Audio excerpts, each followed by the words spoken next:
Wake Up Carolina on the iCorridor Talk Network. Dr. Richard O'Malley is with us, and I want to welcome. Good morning. Thank you for being here. Good morning. Thank you. And you've always been willing to come in and address whatever the issues are.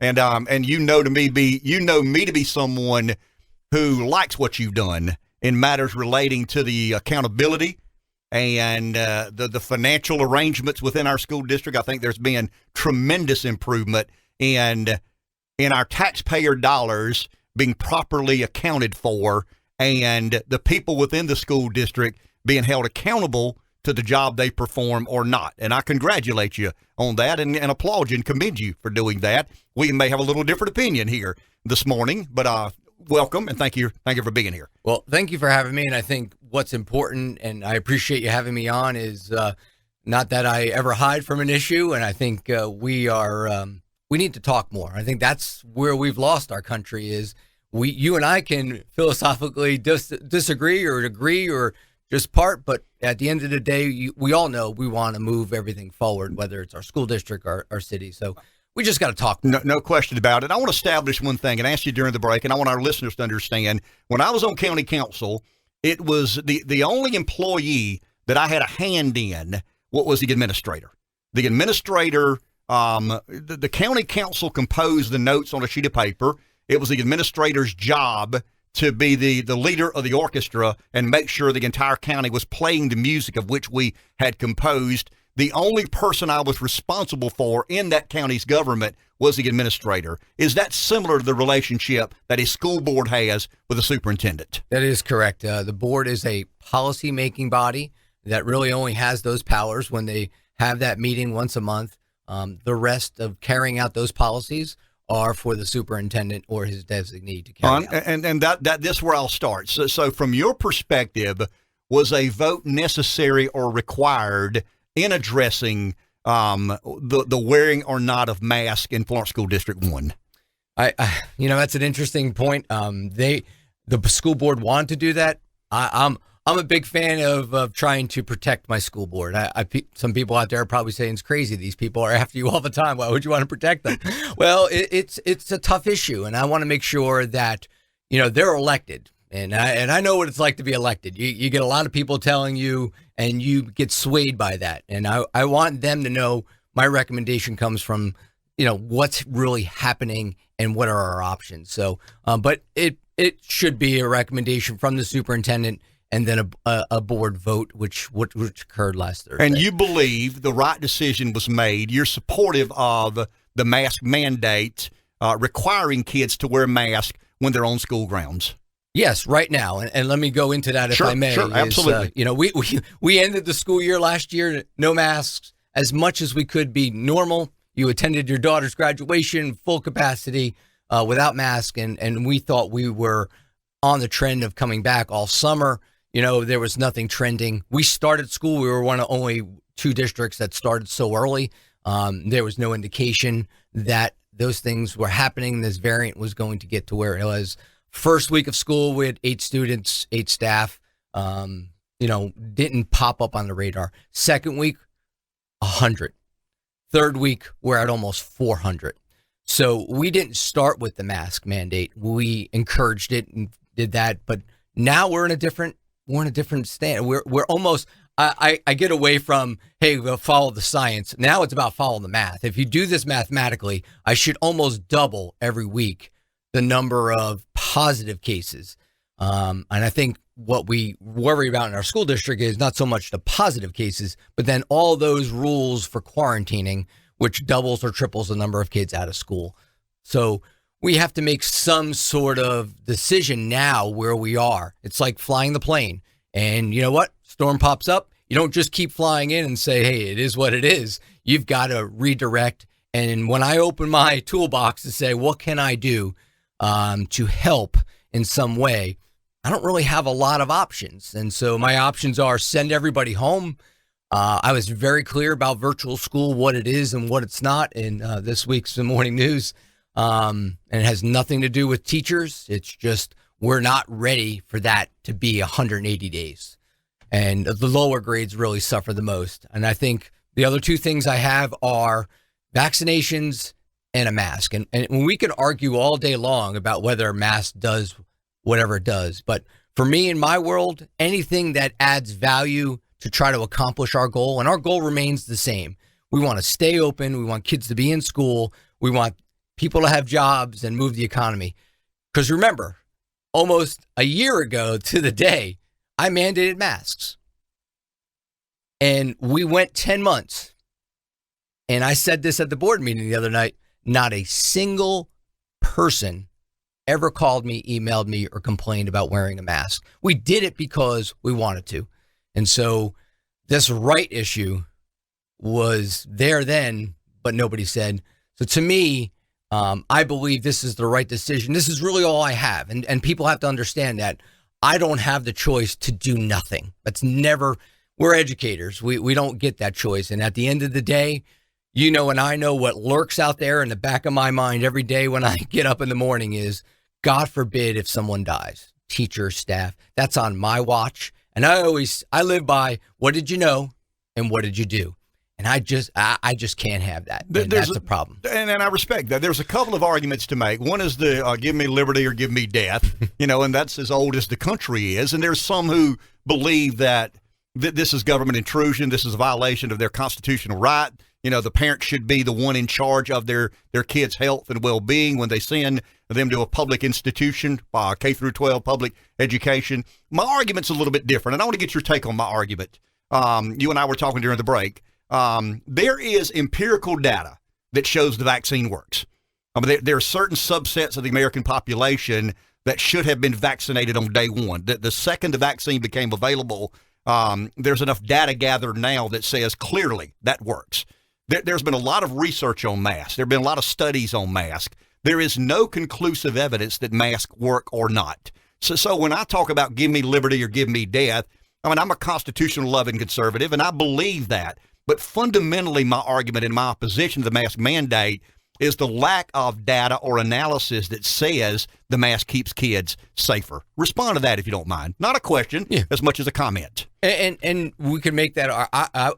You know, it's interesting. Everybody all of a sudden reads studies, and studies are very scientific. And you know, you just can't read the headline of a study and say that's correct. It's far more complicated. The actual statistical analysis is far more important to understand where you need to get to. But we can talk about that all day long. But I would say to that is anything that provides 1%. Listen, we put filters on cigarettes. We put filters on automobiles. We put filters on dehumidifiers. No one says it's going to collect everything and prevent that. But we're just saying it's just an added protective tool to help that operate correctly. And I think that's the same thing that I feel about masks, that even if it's 1%, I said, it helps me. I don't know. And that's why I think it was important for me to say to the board, give me 60 days because I don't know. But what I do know is Pickens County, they went out after 9 days and went totally virtual. We stayed in school the same week. They had almost the exact same number of positives that we did. So I know sending everybody home isn't going to work either. And part of that is in last year when we would quarantine or people would be virtual, everything else was pretty much locked down. So now I can send a kid home, even if they test positive or quarantine, everything's open. They could be going playing their club soccer or other things that I don't know about. And that's probably what's happening. But I only have control over those 7 hours in a day. And so going back to those rights, and they're not absolute rights. Let's call it what it is. If there's ever a poster child for violating people's rights, it's a school. And I could list hundreds of things from the 7 vaccinations I make you have before you can enter a school. I tell you where to go in car line. I tell you, no, you can't tell me you want your daughter to dress a certain way. She can't dress that way when she comes. As a civilized society, we still have to have some rules. And I think that is sort of my argument. You heard the South Florence student this morning. Yes, I mean, if you don't follow that rule, you have to go home. And I really appreciate you saying to him, keep the good fight. Yeah. But you know what? You got to get educated. And sometimes it's not good to just die on a sword because the outcome might not be in your favor. And I appreciate it. And I think that's what a lot of people feel. What I feel as a superintendent is that I've worked so hard to build public trust. You talk a lot about the finances, but I tried to build the trust of what we're doing is in a benefit of all of us to move us forward. And I don't feel like we're getting any of that now. That you're only as good as your last no is sort of my world. And it's not that I expect everybody to say, Rich O'Malley said something, we need to do it. I just think people, and that's why it was 60 days, just give us a chance to say, does this work? If not, then we've got to pivot to, quite frankly, if this doesn't work and our numbers go and keep excelling and doubling, we got a much larger problem than the masks. Do you believe, what are we looking for in the 60 days? I mean, there's a big conversation, and you're right. Everybody becomes a scientist when it suits their need. I mean, I don't disagree with that. I think you'll give me a little more credit than that. I mean, my job requires me to invest some time to try and understand some of these studies and research, and I reach out to people who do have an expert judgment in relation to some of these studies. What are we looking for in the next 60 days? I mean, there's a big belief that this makes its run through the South. Eventually, it cools off down here, and we go back outdoors and, indoors, social. I mean, all of it is, it's a contagious virus. The closer we are to one another, the more likelihood that there's an increase in infection. This Delta variant would probably be no different. There will be a run through the South. So in a couple or 3 weeks, I believe, per the science I've read, there's going to be a tapering off of cases, and some of these issues will make its way up to up north, where they do begin to congregate indoors because of cold weather. What statistical analysis are we looking for in the next 60 days that will warrant the removal of the mandate? Well, I think we saw something yesterday with DHEC guidelines. Now, it used to be that if you were within 3 feet testing someone positive, that group had to be quarantined. They just changed yesterday afternoon that if you were wearing a mask, you don't have to be quarantined. So that's a positive step, and that's what we were trying to push for those kinds of changes. So, but see, Rich, I would argue, what are they basing that analysis on? What is DHEC basing their judgment and decision? We've reached out to DHEC numerous times asking for the analytics of which they're basing their guidance on, and it's we don't get anything. Well, this is where I'm going to get myself in trouble. My wife sat me down before I came here and said, "This is what you need to do. You're going to get yourself in trouble." But that's a fair question. I think that's a fair concern. And part of it is, and I deal with it, and probably all your listeners, that's this frustration is nobody knows. Nobody knows. We almost feel, I feel, why I said we don't do quarantines and give those numbers, because it keeps changing. Everything changes. It's frustrating. You and I just talked. I said I sat at the South Florence football game on Friday night. Big fan of offensive linemen. One, because I could never be one. I was just too small and just didn't work out. But those guys, they fought. I mean, they were controlling the scrimmage line. They were beating each other. But DHEC says you can do all that, but at the end of the game, you can't shake hands. How does that make sense? That's what all of us are, and it keeps changing. How can I do this here and not over here? We as a school district have to follow something other than the word according to Rich O'Malley, which I don't want. So we follow DHEC guidance. But that's all over the place. You know why?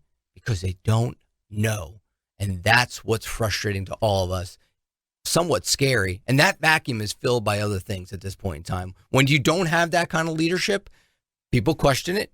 And then when it doesn't make sense, it becomes very frustrating. I wouldn't say you're the valedictorian of common sense, maybe the salutatorian. I'm not going there yet, so don't go all the way. But yes, your frustration and your listeners probably have the same frustration I am. It doesn't make sense. So why do we do it? We don't have a lot in our toolbox, and that is a problem. I want to take a break. You can hang around one more segment if you don't mind. I want you to keep here as long as we need. I want to go into the legislative aspect of this. There is a law on the books that some people believe school districts are violating around the state. What if the court rules in favor of the legislative branch? What is the response from the school district? In other words, if we have to shift gears in midstream, what do we do? I want to read the law and then find out from Dr. O'Malley what the district will do if indeed the court rules one way or the other. Back in a minute. 843-661-0937 is our number. We're in the studio with Dr. Richard O'Malley, Superintendent of Florence School District number 1. We're talking about a mask mandate that some people like and support, others don't like nor support. I want to go to the kind of the litigation and the legislation involved here. You're a former politician, so you're well aware of touch and influence politics has on school districts, school boards, and your job as superintendent. There was a proviso in a bill that lacked a little clarity. The University of South Carolina, a professor at USC sued the AG's office. The court ruled in USC's favor, and this was about the mask, not the vaccine. That there is a pending case involving the city of Columbia and the AG's office. I think the AG is suing the city of Columbia, but that is about a vaccine mandate, if I'm not mistaken. Are you comfortable with the language of the amendment, the motion and the amendment adopted Thursday that requires students in Florence District 1 to wear the mask? Do you believe there is potential litigation, future litigation, and how is the district prepared to deal with that? So there were two actual provisos that we had to worry about in that. The one that you didn't speak about is virtual learning. They put that in. It said we could only have 5%, which is about 740 students for us. And then it was very clear. Every student over that 740, each additional student, I think it was 47.22% of state funding would come right out of the district. So to me, that one was very clear, and it took the intent very clear. They didn't want virtual learning. The one you just spoke about, the mask mandate, I think is very unclear. And our understanding of that proviso is that if you used any funds, it was clear in a budget proviso, again, if the intent was monetarily to penalize someone, if you use any funds to institute a mask mandate, and I think that's sort of the understanding right now, then there would be some penalty. Nobody kind of knows what that. It wasn't as clear. So when we adopted the mask mandate, it was very clear in our motion by the board chair that it would not include any funds. And we don't really need any funds to institute masks. We've had plenty of masks. Believe me, many people, since we have done this, have donated masks to our school district. So we really don't need to do. Now, they are trying to figure out that, hey, listen, you use some kind of funds with state to pay teachers or my salary to say that I recommended that. And I will say that's going to be a very interesting argument. We could talk about that in a couple minutes, but I think that's our interpretation. So I don't think even if the Supreme Court or AG ruled that they can't stop the mandate, what they can only do is financially penalize me, which the federal government came in and said, hey, whenever they penalize you, you can use your other funds. We'll help you in that area. So that needs to be clear. But you believe the USC case cleared the table to allow school districts in public education to issue mask mandates. Is that a fair analysis or assumption to make? Yeah, but I do think that, as you had said, the vaccination was an important ingredient there. Sure. Here it's about masks and funding. So I think there might be some peeling of the onion back a little bit. So I think there is a little difference. I also would say, listen, and I know I'm not a big fan of Columbia and how they do business and education here. And but I think when they put this in, they were just like me. They were under the assumption things were going back, and we didn't want to go back to where it was before. We wanted kids in school. So I don't really place a lot of blame. And they can't just come back and everybody says, well, they need to come back and change it. It's not as simple as that. So I think we acted based upon where we are now.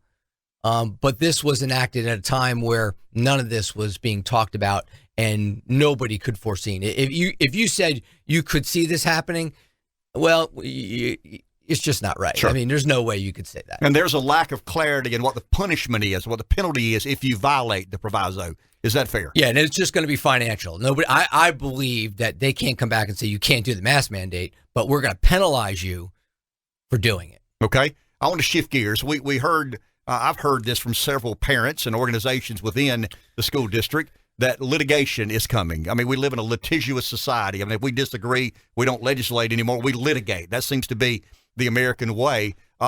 Is the school board and the school district prepared to take on any litigation that may come its way by a parent who says, I believe the school district has overstepped its constitutional bounds?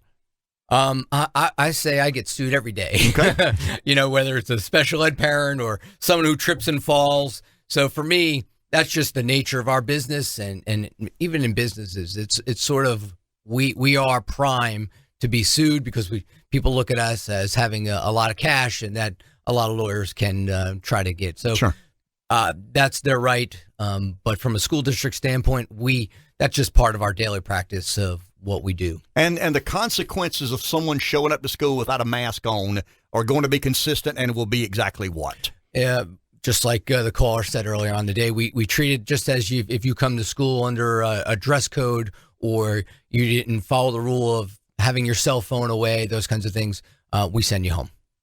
Virtual learning just flat didn't work, Dr. O'Malley. I mean, it was an enormous failure from top to bottom, all over the country. Here's where I'll go with this, and I think if you give me a little time to explain my answer. When I first got here, we only had computers in 3 schools. I mean, and I came from a district kindergartners had it 8 years ago. So not only we were behind, we were way behind. And then we got into this pilot that the state says, and hey, you can do it for 6 days. Now, 6 days was a big deal, and it was for like hurricane days and things like that. You can do virtual learning. And then we had a pivot that we had to do this every day. And that is hard, especially in the lower grades where those relationships with teachers and routines have to be established and foundations have to be built. So I would say it didn't work a lot where foundations are needed in the lower grades. As you get older, you can do a little bit better because, you're used to those kinds of things. A lot of our kids take classes at Francis Marion or Florence Darlington Tech. But the numbers that we see now in the results in multiple ways that we look at them are just devastating. I mean, the hard thing for me is we as collectively as a district have moved so far ahead. And then for this to come in and wipe out all those gains and put us back is going to be hard. I've always said, regardless of COVID, nothing replaces a well-qualified, well-paid teacher in the classroom. I'll take a well-qualified, well-paid teacher in a racquetball court with no resources with 30 kids before I'll take a bad teacher with all those resources. So what I mean by this now is, with all this funding, states like New Jersey, Massachusetts, Maryland, the rich are going to get richer. That gap is going to be so much wider because they're going to be able to keep those teachers. Or we already had a problem with keeping teachers and paying them well. States where the funding is adequate and better are just going to get richer. And you're going to see a huge divide amongst this country in the next decade for these younger kids that no amount of money is ever going to prepare. Last question, and I guess you can speak to the parents of the kids who that they just fundamentally oppose the mask. I mean, maybe they sit where I sit. Maybe they land where I land. That there's a combination of factors that lead them to land there, and that is that there's not conclusive evidence that the mask works, and it is an assault on freedoms and liberties and the right of a parent to send a kid to a school with them as the primary caretaker of their personal health and well-being. That's a reasonable place to land, I think. It's not an obstinate place to land. It's not trying to be difficult. There's just a lot of unknown realities here. What do you say to that parent who has a thoughtfulness about where they've landed, and it's in a stark disagreeable position to where the school board is? And I would say to them, just like we need to understand, but then move forward. And I think you heard that from that student this morning. I think that's where we all need to land. We disagree. We come from maybe different. I completely I don't know anybody who likes wearing a mask. I mean, myself included, I hate it. Ugly people. I would imagine. I had this little thing in my head say, don't take the bait, O'Malley. Don't take the bait, O'Malley. But given what I have to try to do to protect 16,000 students, listen, the thing that really gets me is, listen, if we had a school shooting, God forbid, anywhere in this country, we react. We spend millions. I couldn't spend enough money. We'll buy, metal detectors and all kinds of things to protect our kids. But we get into this fundamental, and there's another right. You can't walk into our school unless you go through a metal detector in our high schools and things like that. So we want to try to do whatever we can. All I asked, and I said this at the meeting, is give me the tools to try to see what works. And that's what we're asking now. And we just want to be able to move forward. And I think I understand those parents. I understand their frustrations. The world doesn't make sense. It's on complete fire right now. And I just want them, fundamentally, we've always trusted a school to do the right by their students. And they have to understand that we have to do things maybe for the larger group than for the individual. And that's what we're trying to do. Nobody knows, I'll repeat, where this is all going. We're all afraid of that. And with the lack of leadership, there are vacuums being filled. And I think if we had our government, our school districts, and everybody on the same page moving forward to tackle this, I think everybody would feel a lot better. But because we're all going in different tangents, it's made for a little bit of chaos. But I would say to that parent, I understand, and we're working through this, but try to understand me as well. I don't get the benefit of the doubt if I get it wrong. And that's what I have to live with. And that's well explained. This will not apply to outdoor activities. As we speak today, football games, tennis matches, baseball, all of those outdoor activities are excluded from the mask mandate. That is correct. And that was always part of the CDC guidelines of outdoor. You don't have to have a mask, and we followed that as well. Okay. And part of this is we're really the only place where we want to put thousands of people in a small area. Mm-hmm. There's not a lot of places that do that. That's why schools are sort of the battlegrounds for this is we put thousands of kids, if not 2,000 of kids in a high school, and we want to try to make this work. And that's what we're struggling with. But we do want to stay in school, and I do want to thank you for allowing me to come on and sharing and having this. And listen, it doesn't appear this superintendent thing might not work out. I'd love to maybe take a look and come on every morning. No, we need you. we need where you are. Despite you being wrong on this issue, we need you exactly where you are for as long as you choose to be here. And I mean this sincerely. Concluding, we're on different teams in this particular debate. But I want to say this on the record, and I mean this sincerely. We've got a guy who genuinely has the interest of our kids and their education in this superintendent's role. Let's support him. And I mean that sincerely. My disagreeable position here is not any way interpreted as a lack of support. I mean that sincerely. He has my full support because the guy really puts the kids at the front of the line in education. And I hesitate to say this, but I'll say it anyway. That hasn't always been the case in Florence District 1. We'll take a break. We'll be back in just a minute. Wake Up Carolina on the iCarrier Talk Network.